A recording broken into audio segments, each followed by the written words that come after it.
thought I'd take the opportunity here to provide a little overview of my 2014 Boss 302S. It's one of 50 factory race cars that were built in 2014 by Ford through Watson Engineering. And how you can tell it's a factory racer is the production number of the vehicle. So unlike street-driven cars, or what people are building these cars out of street-driven cars, they have a proper VIN. This one has a production number. So it's number 39 out of 50 that were built in 2014. And this car, while it looks a lot like your everyday Boss 302 that you would see on the street, with some obviously large accessories hanging off the back end of it, it actually is a purpose-built race car by Ford, primarily for people who are club racing, amateur racing, in various series across North America.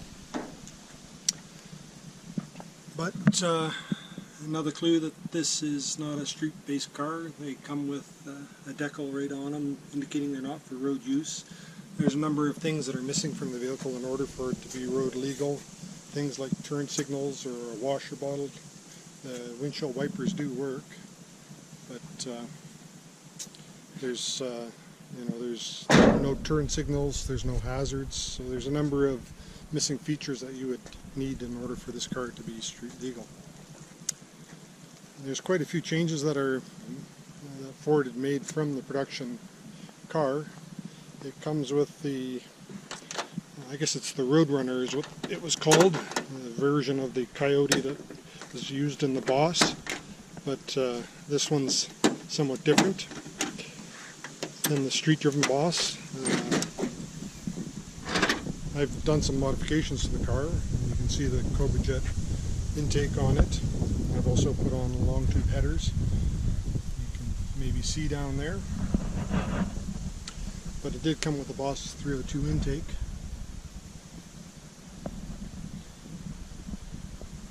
But I went for a few more extra horsepower, probably have another 30 or 40 out of it. And it does get built at the niche line by Ford, so that one's built by Eric Lead. And it's been a bulletproof engine. It's runs really strong. Some subtle differences are some of the sensors. The cam timing sensors are unique connectors on them, because the street connectors don't hold up in race applications. We've had problems with them, so they've got a special wiring for that. It also comes with a tuner, a ProCal tuner from Ford, so you can install basically two tunes in the car. One is for minimum 91 octane, and the other is for race gas, so which requires a minimum of 98 octane for it to run. So the car, it's limited. The street cars were limited to 7,500 RPM. This one's got a red line at 8,000. So it spins even a little bit higher and harder than the street car, and I've had this on the dyno, and it makes about 440 horsepower to the wheels, so it's probably just a bit shy of 500 horse at the flywheel, where most of the manufacturers advertise their power ratings of the car. I've done some other upgrades to the car. You can see the hood on this is not the stock hood you would find on a Boss 302. It's the Tiger Racing hood. Helps release the air out at high speeds. You can imagine when you're doing about 150 mile an hour, 250 kilometers an hour with this flying down the highway, or down, not the highway, down the racetrack. There's a lot of air that builds up under the hood, so by venting it, it reduces the amount of front end lift that you have on the car. It originally came on the Laguna Seca wheels and P0 tires. I've put on the Pirelli World Challenge setup, so they're running, believe it or not, you can see for yourself, they're running 305 660 18-inch wheels, and you can see the big 15-inch race brake setup in the car, along with, you can see back there, the brake cooling duct. It comes in through the opening on the front of the car here, so there's a huge amount of air that's going in to cool the brakes.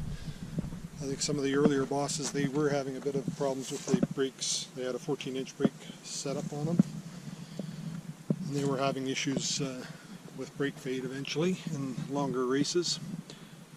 In the back is actually the GT500 setup, brake setup in the car, so it's not the Boss setup. It's 14-inch rotors in the back, but street-based rotors and caliper.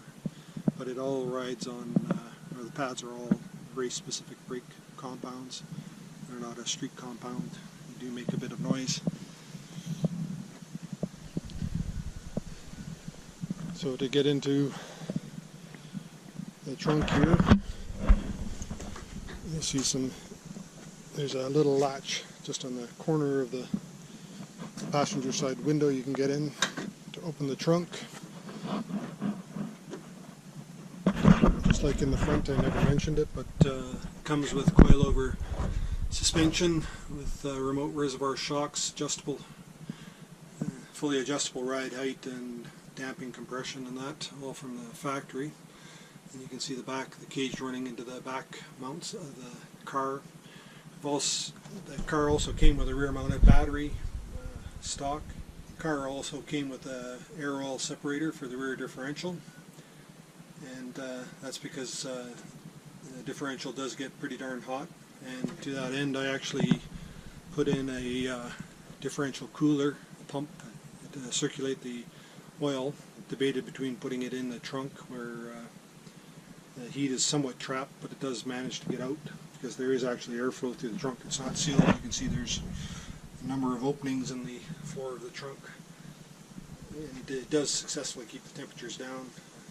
But in a 1 hour sprint race, I would see the differential temperatures well over 300 degrees Fahrenheit, so definitely needed in long track times, or repeated 20-30 minute track times. The heat will accumulate over a day, so definitely a durability improvement that I put in the car. So the car came from Ford with a Recaro racing seat and a 6-point harness. This one's been changed because the harnesses have expired. They are only good for 5 years regardless of condition. Date stamped. Car does come with a acquisition system. It's an AIM MXL setup, and it's unfortunate that it didn't come with the MXL2. I'm thinking about doing that upgrade. I've made some changes. I struggled with always remembering what all the warning lights were on the dash, so I've identified battery oil temperature, oil pressure, if there's a PCM fault or an ABS fault, and the speed indication on the right is actually indication for the pit lane speed limiter. And this is the push to talk button.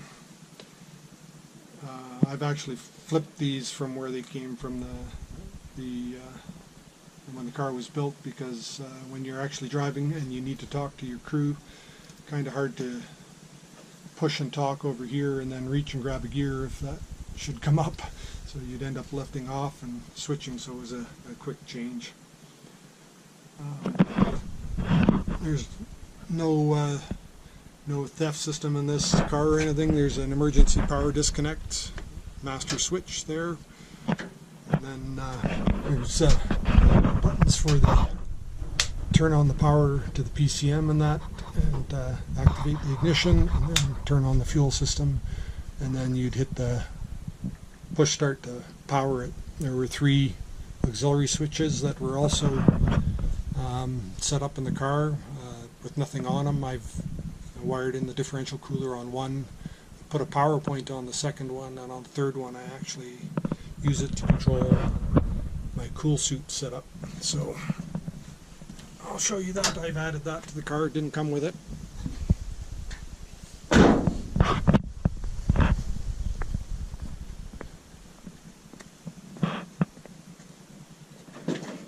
So it's plumbed in with liquid lines here to flow water through my driving suit to help me keep cool. cool in the 35 or more degree Celsius days, or almost 100 degrees Fahrenheit days. When you're on the track, it gets pretty stinking hot in here. So the reservoir, you fill it up with ice and water, and there's a circ pump inside there that circulates the water through there. And the metal finned object here is actually for the cold air system that goes through a blower motor here. And then it's routed up into the quarter window here, where it grabs cool air to actually route through and blows into my helmet to help keep me a little bit cooler. The car did come from the factory with a fire extinguishing system. You just have a pin down here that you pull out before you head out on the track, and then there's a switch over here next to the shifter that you pull to discharge the fire system through the car. There's a nozzle that runs into the engine compartment and one in the under the dash of the car where it would discharge. So yeah, I think that's the main highlights for outside the car.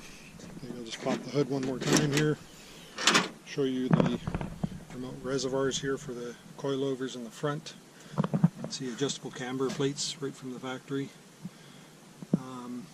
Then there's an air oil separator that's put on the breather system, because if you let the oil actually go through, in the street car it does, but on a race application you don't want the oil going in there to reduce the octane rating of the fuel and cause spark knock in the engine. So it's a different setup there.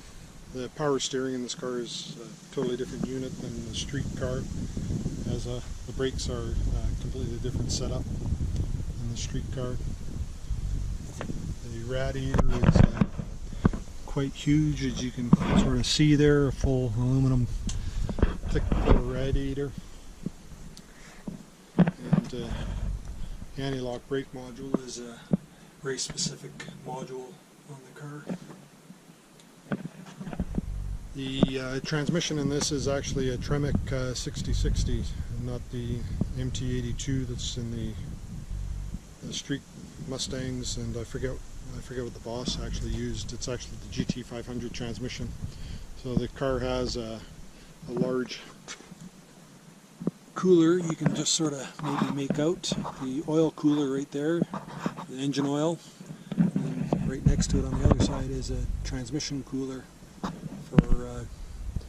It's got a pump on the transmission to circulate the transmission oil through that cooler, so lots of cooling on this car. It never runs into heat soak issues. It's run hard and strong in hot days for sure.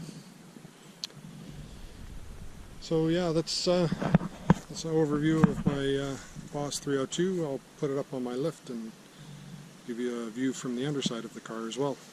So here we are on the underside of my Boss 302S. You can see that the engine comes with a deep sump race pan. Holds something like 12 quarts of oil. It's all 550 synthetic. I use Motul in this car. You can see the transmission, cooler lines running into it. As I said, it's a Tremec 660 out of the GT500, and runs Dextron 3 oil in it. You can also see the long tube headers here installed. It came with wideband O2 sensors both sides of the engine, and it came with the street short tube headers and H-pipe, but I put in an X-pipe into the car. And you can see it comes with the carbon fiber drive shaft in it. 8.8 is a 373 gear. It's a Torsen differential in it. Race biased again, so it's a T2R model.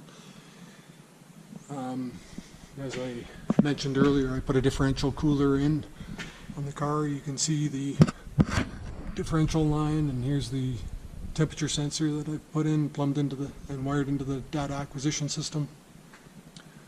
And it came with a panhard bar that ran across just like the street cars, except it was adjustable, and where the street cars are a fixed one, and it needs to be adjustable because with the adjustable ride height of the car with the coilovers, you need to adjust the panhard rod, or the axle will shift over to one side or the other as you raise and lower the car and your setup. And all that setup of the car is all laid out in the factory manual, as well as yeah, the car was corner weighted as well by the dealer that I bought it from. But I also had them replace the panhard rod with a Watts link setup. You can see the two rods here. The panhard rod has some trade-offs in terms of when you just the loading of the car laterally, and it favors one side versus the other. It's not as symmetrical, so the Watts link provides a more symmetrical feel and load limit, cornering limit on the car. So I had that installed as well. Yeah, not sure what else. You can see the coilover shocks here, maybe. Bear with me a moment. Just grab a light here. You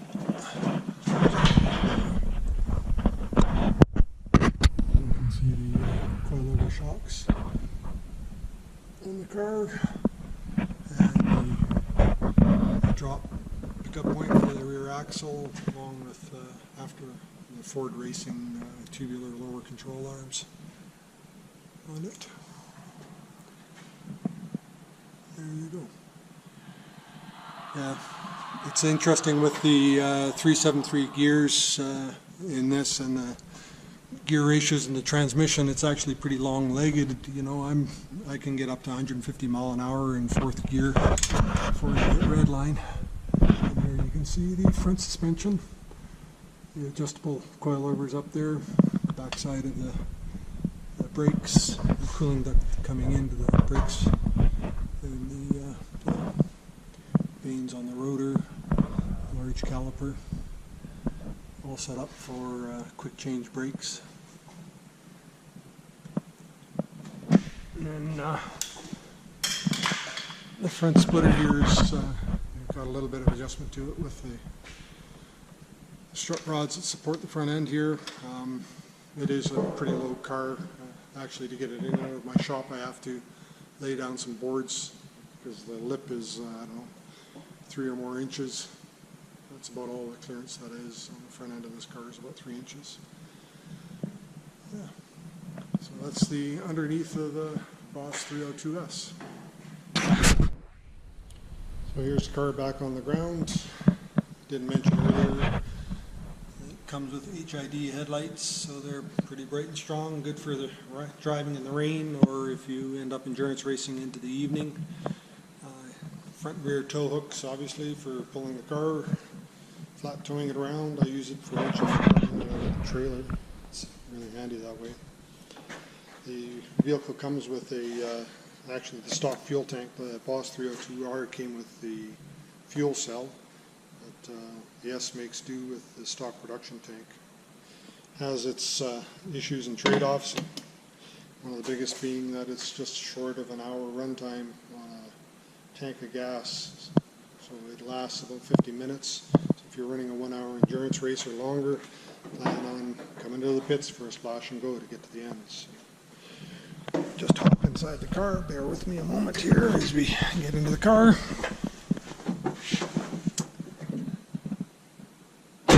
So,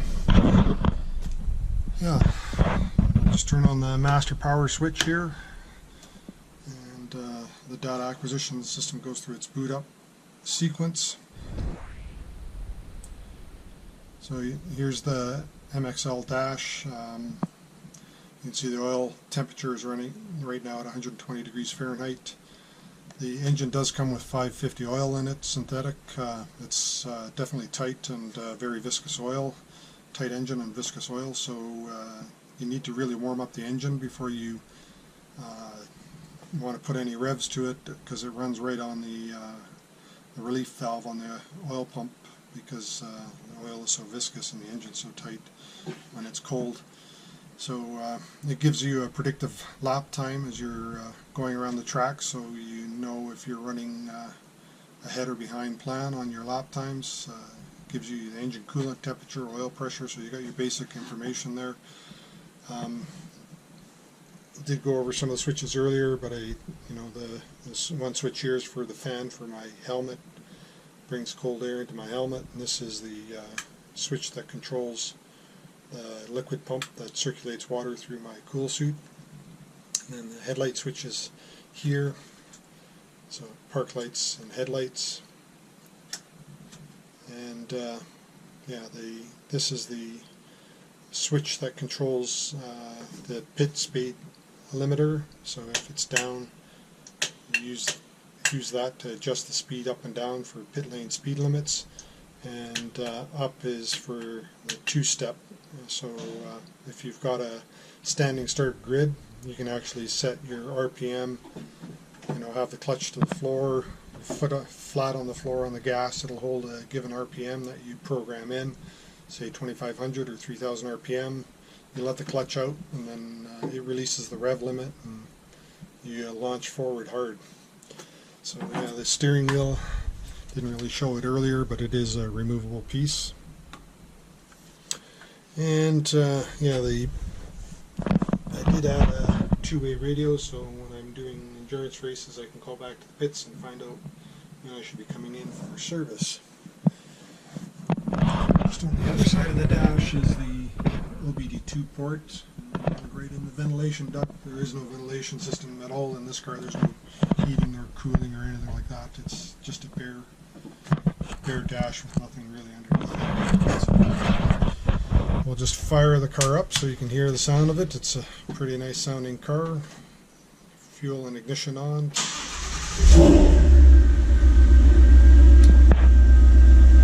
there you go. You can see that it's running 88 pounds of oil pressure at 119 degrees Fahrenheit. So you can see what I mean. Like even just at a less than 1,000 RPM, you already got a lot of oil pressure. So you really need to warm the engine up in order for you not to overpressure the oiling system. But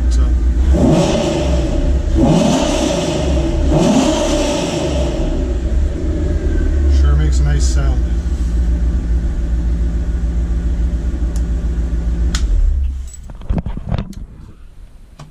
So, hope you've enjoyed this video. Please like and subscribe. I'll try and put more videos of track days up on the website as well, so that you can see what this thing is out on the track. I've already got a few up there from past years when I was running in competitive races. I'm doing more time trial stuff now. It's just too long, too hard, and too expensive to run in fender-to-fender racing. So, although fender-to-fender racing is definitely a way to go. It's lots of fun, but yeah, it's not a poor man's game. So I hope you've enjoyed this video. Again, feel free to like and subscribe. Thanks.